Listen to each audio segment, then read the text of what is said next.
नमस्कार दर्शक बंधु चलतु जानिबा आजिर पाणीपाग खबर केमिति रहिबो ओडिसार पाणीपाग।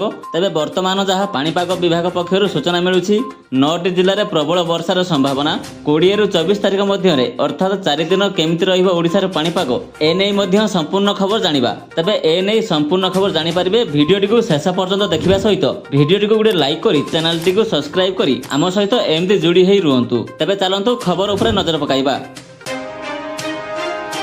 राज्यर बहु स्थान में वर्षा होईछि, किछि जगह प्रबल वर्षा रेकर्ड करा जाईछि। पाणीपाग पूर्वानुमान है गुरुवार राज्यर अधिकांश स्थान में वर्षा होईछि। 9टी जिले में प्रबल वर्षा हो पारे। लघुचाप घनीभूत होई स्पष्ट चिन्हित अवस्था गांगेया पश्चिमबंग और पार्श्ववर्ती अंचल उपर रही। यह उत्तर पश्चिम दिगरे मुहाई झाड़खंड आड़क पलाइब।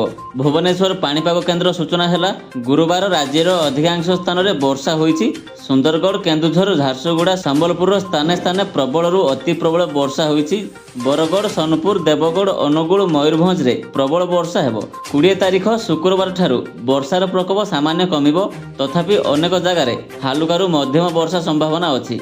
सुंदरगढ़, झारसुगुड़ा रे प्रबल वर्षा होई पारे। सेहीपरि 21 तारिख शनिवार अनेक स्थान में वर्षा संभावना थिबा बेले मयूरभंज, केन्दुझर, सुंदरगढ़ रे प्रबल वर्षा नहीं सतर्क सूचना जारी होईछि। सेहीपरि देखिबा 22 तारिख रविवार अल्प किछि स्थान में वर्षा सह मयूरभंज एवं केन्दुझर गोटे दुईटी स्थान में प्रबल वर्षा होई पारे। सेहीपरि 23 तारिख सोमवार कां भां वर्षा हेबो, बड़ वर्षा नाही।